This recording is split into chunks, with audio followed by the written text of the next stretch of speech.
You're a fool there, Jack, and a racist. Wrong. Are you going to retract and call for consequences for Duke BB player? I doubt it, but hope so. At 2:59, there needs to be consequences well on par with this. Apologize to the fans immediately for being called a hatter. How far? Dare I say take it to the max. So who needs to STF up? No evidence. You're so gullible. Listen, if you can't handle heckling, then don't play sports. Racist attacks are wrong, but Men, you are embarrassing your self-final judgment. A total hoax. Justice Justice Smolin Smolin 2.0, I believe 2.0. Duke knew it was a hoax, but they shot their elitist work mouths off anyway. Duke has to apologize or be... there was literally no proof this even occurred. This was a lie. If you are really lucky, maybe you can get it with a defamation case as well. Have fun with that, you literate failure. Richardson, the liar, said this taunting went on for 2 hours. You mean to tell me in a day of age where everybody is looking for racism that not one person got proof over that 2 hour and other countries people have been arrested for speaking online has autism and banned from this same after BYU found their offender was not apologized to the young man of nation Rachel Richardson. This is her own step rather than as political behavior stresses her over the site because they thought that this of course instead of people were equipped to judge acts as violent and hate. Okay. But if we're gonna do this, we're going to do this my way. First, the mantra of this channel is to identify with you as you try to identify with me. It's made for my people. Yes, my people.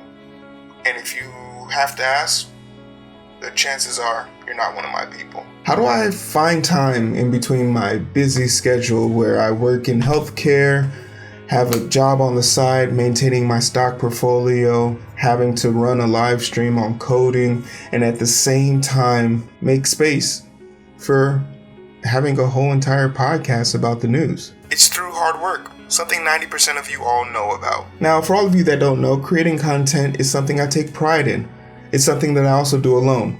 I'm a one-man wrecking crew. And while admittedly, this sometimes creates tunnel vision, my vision is rather clear. My job with this channel is to identify with you as you try to identify with me. So a big part of that is me reporting the news in a timely manner. So by the time a story gets to you, there's probably about 4 to 5 days that is taken since the story broke, and this is part of me running a one-man crew. Since I'm the only person, I have to find a way of making sure that my content spreads the week as to keep people constantly engaging with my channel. But that is the background of me working on YouTube. You're a viewer. I'm a content creator. My expectation is not for you to understand the integral parts of making content. So this is the part where 85% of you in my comment section have been waiting for. You've been waiting for me to give out some type of media correction, for me to make an apology statement, for me to correct a video that I made 12 days ago without having any knowledge of any new pending or ongoing investigations. You're here because you're waiting on me to apologize for Rachel's behavior. Well, I'm sorry, because I don't give a fuck. But since you're here, let's talk about this.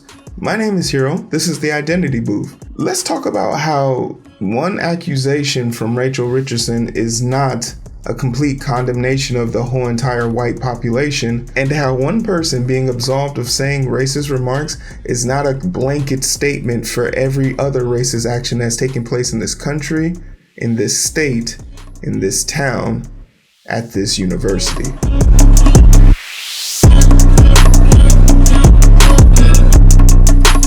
The background. Duke played at BYU in a women's volleyball competition. During the match, Rachel Richardson alleged that she was called a racial slur. The Duke team alleges they informed the BYU staff but got no actions taken. BYU doesn't deny not getting reports of fans being inappropriate and using racial slurs. This concern then escalated to threats and the Duke not feeling safe. The BYU admin not responding accordingly is the problem with this whole entire situation. The story picks up steam after hitting Twitter and a few interviews with Rachel Richardson, and a suspect was taken in to be questioned and later on that day was banned from any other event pending investigation. My video was released on 09/07/2022, 2 days after the findings, but 1 day before anyone knew. So all of these people are basically saying she is guilty, even though an individual was banned. When you say you've banned someone, that implies guilt. And anyone who took that as fact can't be held responsible for it. They interviewed over 50 people, reviewed audio video without the media backdrop, and found no wrongdoing with said person. They lifted the ban. I reviewed the BYU vs Duke volleyball game from the accused situation. And in that video, I saw a lot of situations that presented a mixture of concern, as my major focus came not only at Rachel Richardson, but how close the fans were in general. From these angles, you can see that the fans were close enough to not only touch the players, they also had the ability to say things to the players that no one else would be able to catch. This is something that can't be proven because there's no way without a microphone being on said person that we would know, or if the crowd had a certain reaction, or if the players had a certain reaction.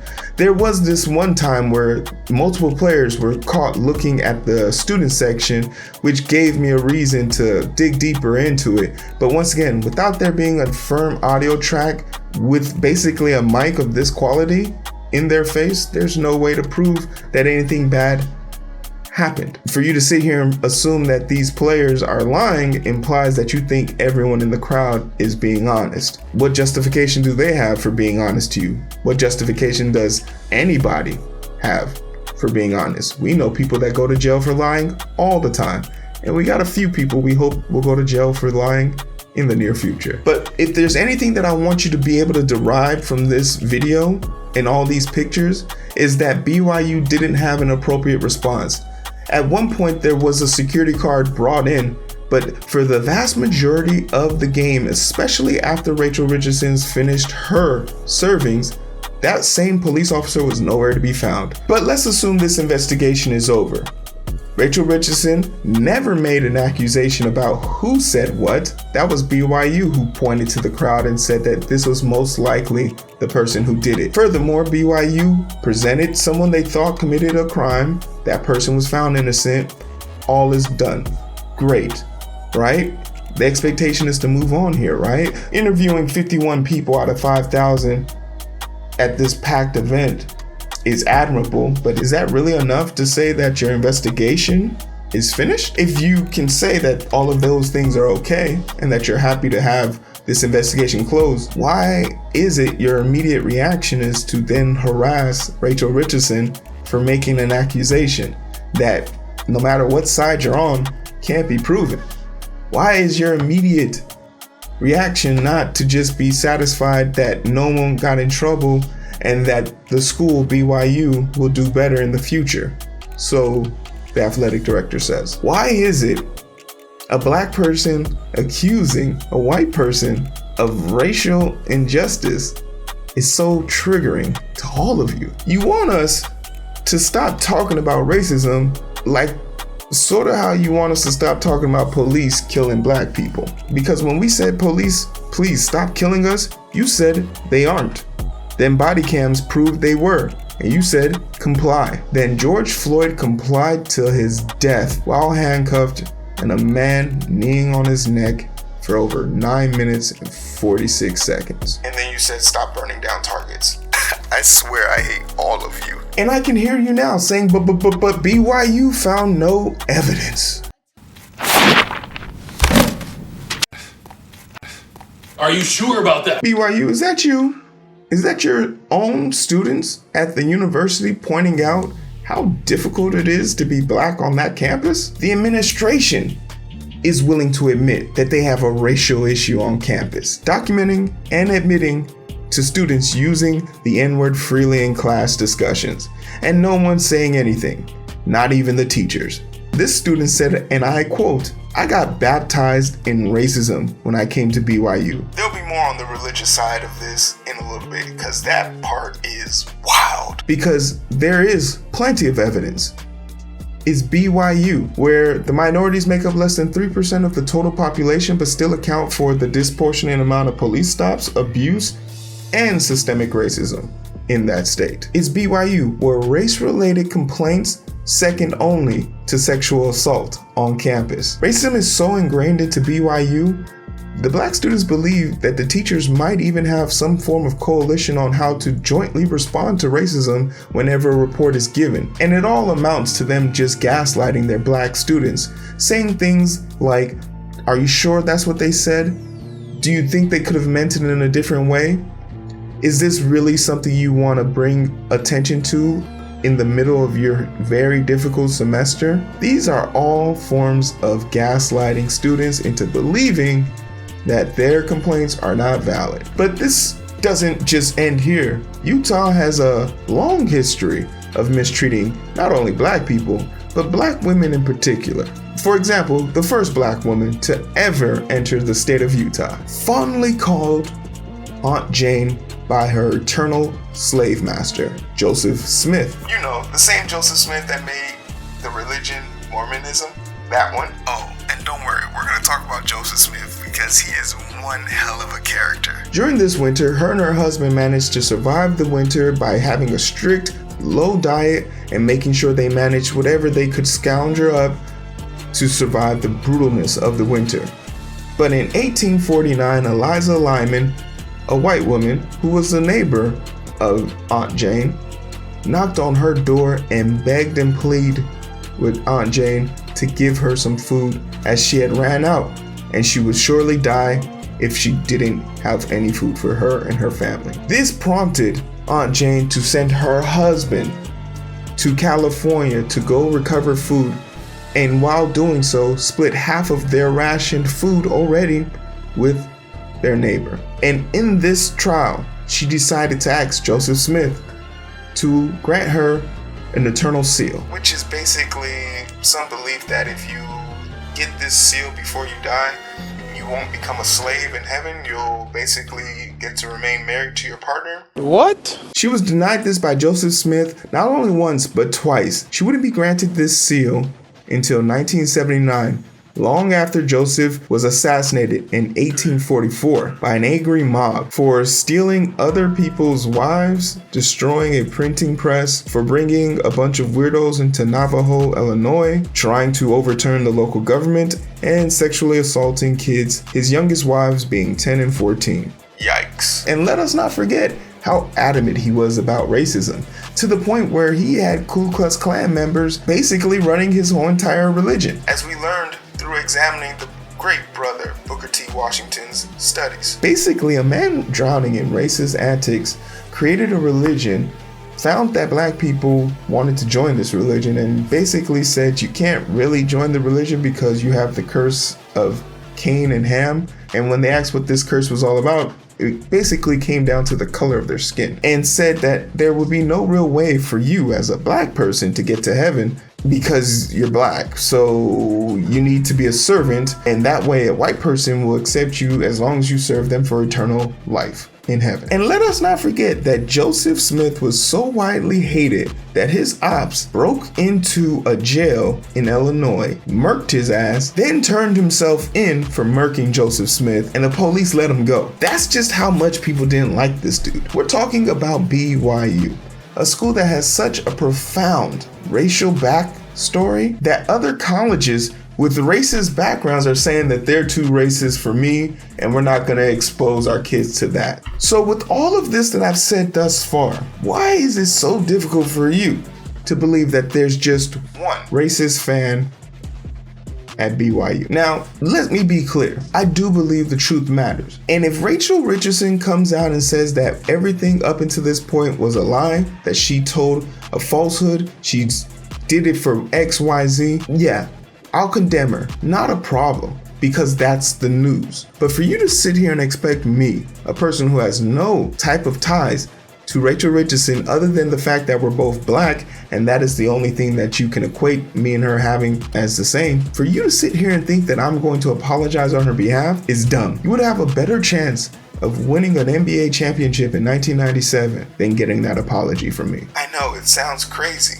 My favorite part about BYU is how the base of its foundation is built on a religion that was created by a pedo. It's not strange for me to believe that in 1970 was the first time they decided to let a black person even join a collegiate team. And it didn't happen with a parade or rose petals laid at this black student's feet. It only happened after multiple lawsuits, protests, and possibly a murder did they let a black person finally step onto the football team at BYU. But treating black women bad in Utah is part of the culture. From Jane begging to be accepted into a faith that thought she was a curse, to the first elected black congresswoman, Maya Love, getting trashed by Trump for upholding election integrity during the election and people laughing about it. But Mia Love gave me no love. And she lost. Too bad. Sorry about that, Mia. To the students, literally complaining about racial injustice so much that the NAACP got involved. Or the fact that people in my own comment section, who I can see are all from Utah, are comparing this to Juicy Smollett. And this is how I know you have no black friends who have ever had a positive influence on you. Because if you knew anything about black people, you would know that we don't even ride with Juicy Smollett, because what he did has made it 10 times harder to have a conversation about what is going on right now. Exhibit A. This asshat actually had the balls to compare what Rachel Richardson is going through today to what happened to Jackie Robinson in the past. In fact, a lot of people in my comment sections are totally out of touch from believing a 12th grader who scored a 34 on the ACT, which I'm calling cap on right now, because you claim that your kid has scored a 34 on the ACT and they're taking all these courses, apparently 12 hours worth of courses at the college level, including carrying their senior load courses, and they have no scholarships. They have no schools breathing down their neck to get them into school. I mean, less than 1% of the total people who take the ACT score 34 out of 36. So your kid, by that metric, is one of the best, and no school is knocking at you. You have to save more than $90,000 to get them into school. If your kid does end up going to college and gets into school for free, I wish them nothing but the best of luck. But the simple fact that you are here wasting your breath bragging, dare I say lying on your kid's behalf just to make a point so you can put a black person down, says a lot about you. And I don't think someone like you could raise a kid to be that smart. Furthermore, Rachel's already better than your kid. She's a D1 athlete who doesn't have to pay for school and is going to a prestigious school at that. We're up. Or this guy who mid-debate said something racist and I told him to elaborate on that. He then deleted the comment, came back a few hours later, and then doubled down on his racism further. It's that embracing belief that your racism isn't that bad because you're not saying the N-word, so you can't be racist, right? The number of people coming to my comment section gleefully coming to gaslight me, strawman me, or overall act childish is very telling. So let's wrap this up. To all the people in my comment sections, thank you. Especially thank you to the 3 people who decided to email me and ask me about my opinions honestly. To which I gave a very honest response, and I hope you can appreciate those responses. And please forgive me for using your quote against your wishes, but I just found it to be so profound because this is the thought process I had when I thought about this story. I wasn't concerned about Rachel Richardson making an accusation of racism. My concern was with Rachel's safety after that accusation. And I quote, "I don't think you had ill intent. If that was my daughter, I would want someone like you raising hell like you did for Rachel." This person was white. Not all of you are gutter trash. Not all of you had bad intentions. Some of you are just feeling attacked, and I get how that might feel. Me talking about BYU, if that's the school you went to, can leave a bitter taste in your mouth. Furthermore, if you're from Utah, which, like I said, I get how this can seem like an attack, but it's on you to be able to differentiate that, because you are not every racist and every racist isn't you.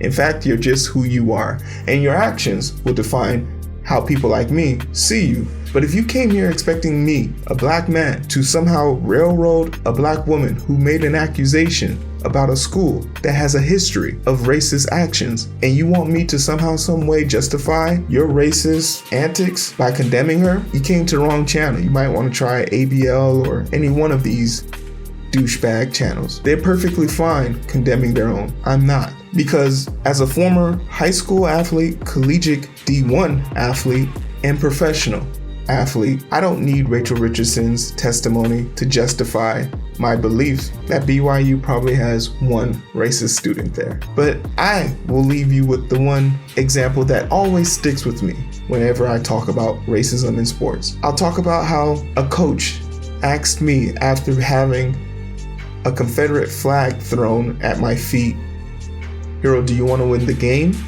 or do you want to fix racism?"